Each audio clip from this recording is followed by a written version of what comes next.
joining, everyone. So, before we get started, a couple of things. First off, battery. That shit's not gonna fly. Please change your clothes. You're not going to get into the kitchen like that. Think about the grease stains, the spatter of oil. We're not going to do that.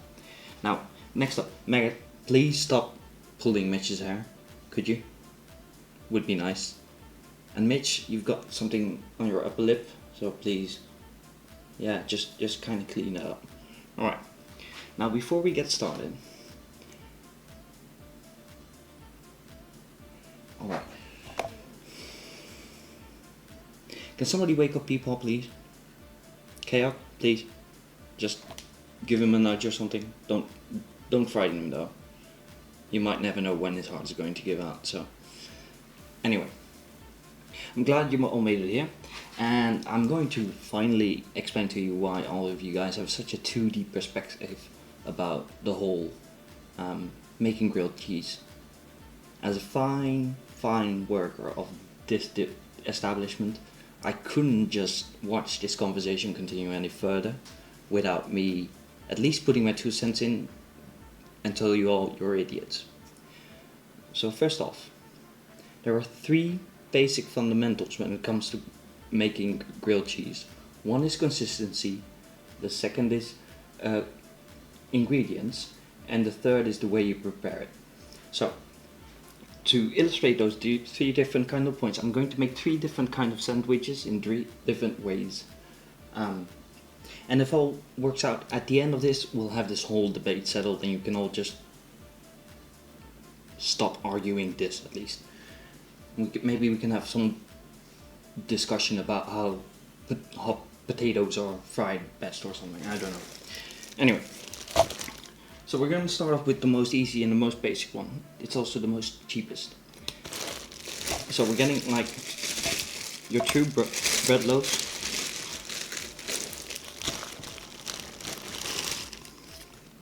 Standard. White. Now as you can see, this is actually quite small in terms of loaves of bread. I've got a big one over here. This is for the different recipe.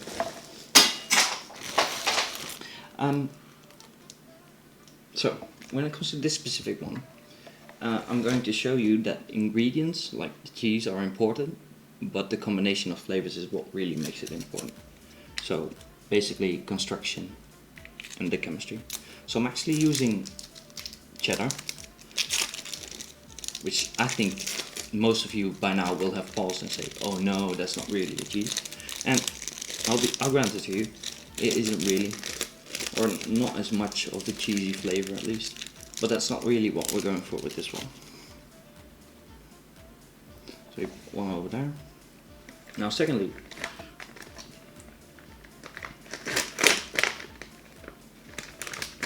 we're gonna add some spiced sausage. We're gonna cut those up in little pieces. Mostly because we're going to end up closing that off. Like I said, closing that off with another piece of cheddar. And because of the way that cheddar is actually cohesive, it'll actually end up mushing all together and making a very nice combination of taste, especially when you've had beer at the end of the night. This one was always a good one when we were when people came in on Friday nights when they were drunk. It's kind of cheap to make, it's easy, but in terms of flavor it always hits the flavor. And you don't really need any kind of sauces with these ones. I'm looking at you specifically, by the way. I don't get what you do with sauces. I mean, first we had the whole steak on cheese, ketchup on steak, which I didn't really get. You don't ruin a good piece of meat, but besides the point. Anyway, getting the second part of that said cheese, putting it over there. Making sure it's nice and sealed in. And we're gonna put this one here, ready to go. Secondly, we're moving up to the second one, which will be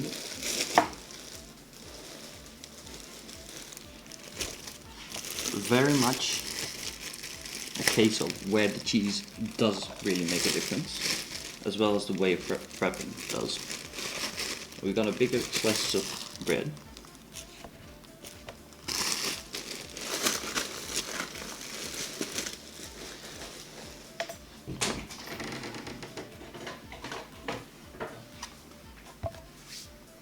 Now, this one in this stage is actually quite easy to prepare because I'm going to prepare it in the same way Mitch did, at least for that one time.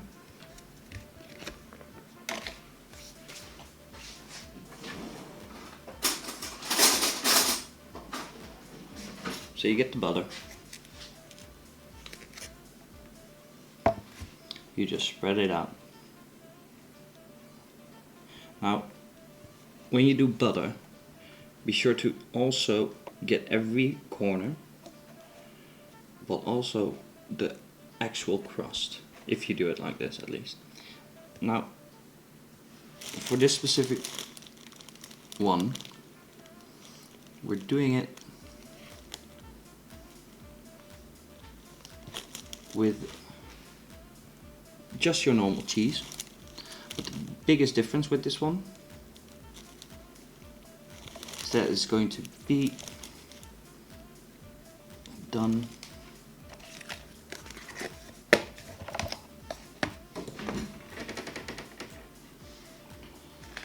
with actual cheese grating, which is a lot better in general because of the fact that it has like smaller surfaces and there's more room in between the heat.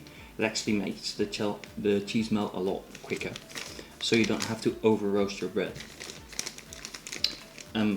Having said that, this one's not the one that's going on there, I remember now. It's actually going to be this very specific kind of special cheese, which is a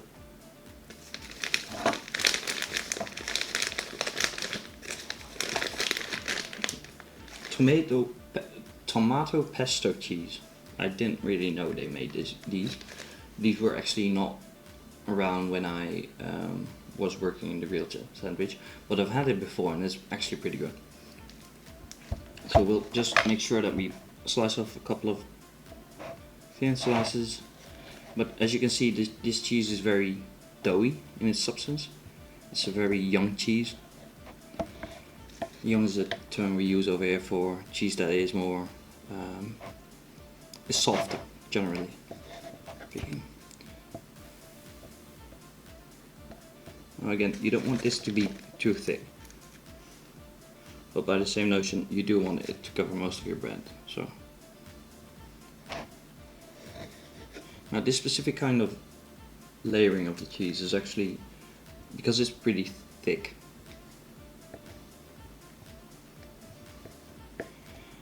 it's actually the reason why we coat the bread in so much butter. It's the easiest way to make sure it doesn't overcook and the cheese gets the time to really melt. Mitch, I thought I told you to clean that up. And I didn't think I needed to say this, but if I need to tell you you need to clean this up, then you better wash your hands before you get started on this as well. Just pointing it out there. Anyway, so with that, we've got our first two ready, at least for the grill. I'm gonna put these over here.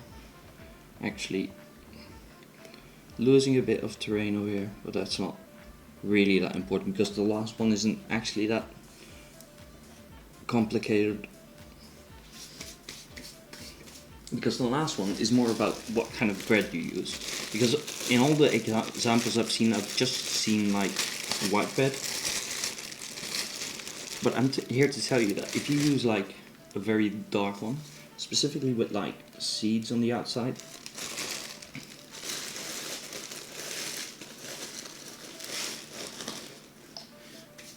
and we're going to use this specifically, and this was one that was like really at the higher end of terms of prices. I know. Now that I think back on it, it's actually quite we kind of robbed people sometimes. But the thing you want to do with this one specifically is not do it too thickly.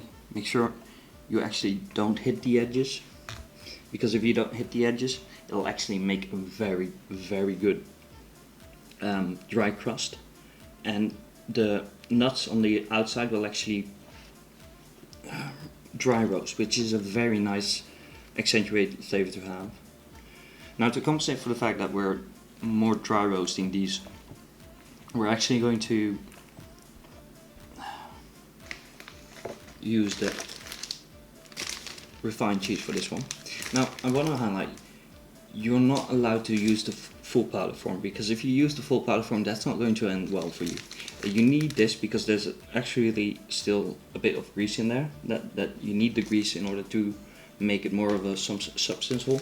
And if you use like the very dry, coarse kind of cheese, like the spready cheese, it'll not melt. It'll just end you with like cheesy toast. Anyway, now I'm going to take these sandwiches over to the grill over there, and I'm going to show you what kind of different kinds of styles you can use to actually prepare the sandwich.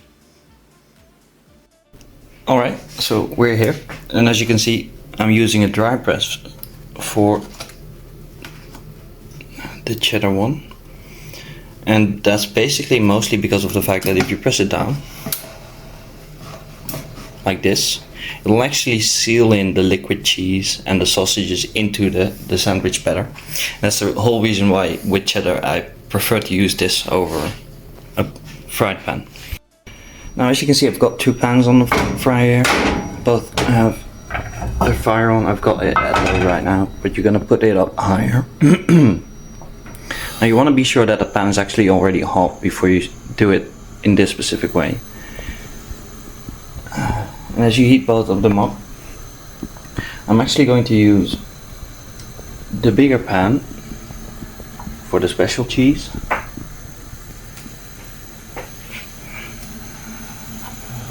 It's actually pretty thick. There we go.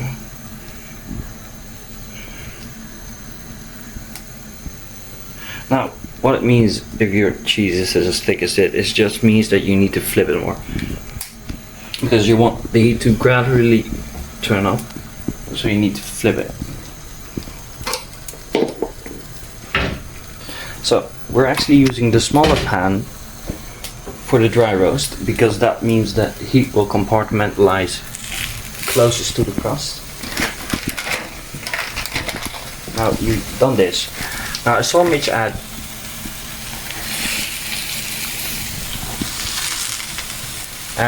it on the inside, but butter on the inside is actually not that good, because it will mingle in and it won't get you the results you want. So you just spread it out there, make sure it's evenly spread.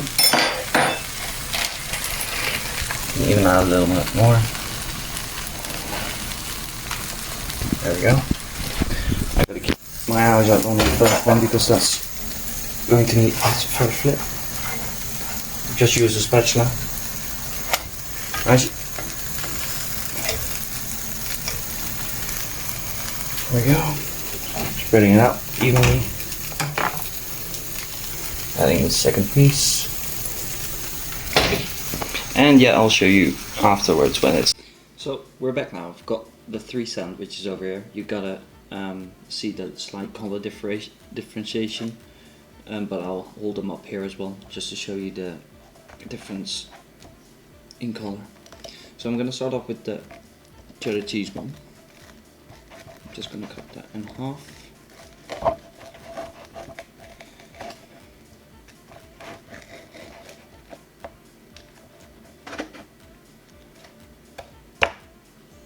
You can actually see in here, if I can get it open, how well the cheese has melted in between the pieces of sausage. I'm gonna enjoy this one.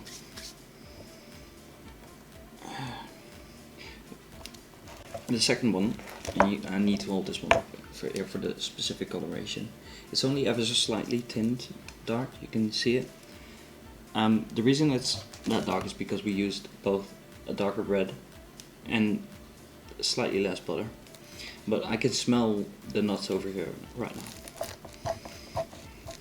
So we're cutting that one through as well. Just to show you that even though it's been on the stove for the shortest, the cheese is actually also fully melted to the point where it's actually stuck into the inside of the bread. And finally, the one with specifically the most expensive cheese, but also the most tasty one.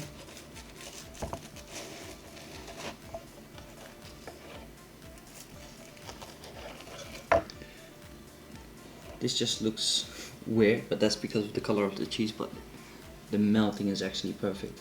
If you give it a slight squeeze, you can see it slowly coming out there. That is actually the amount of melt you want. So putting that one next to it. So all these three will get you a good time.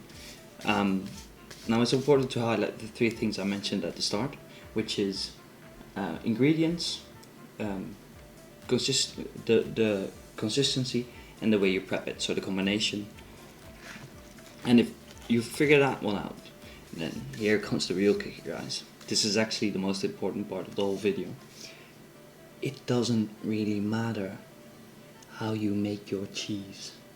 It just specifically matters that what you use in the right way. Well, except for battery. Battery just needs to cut out with the sauce.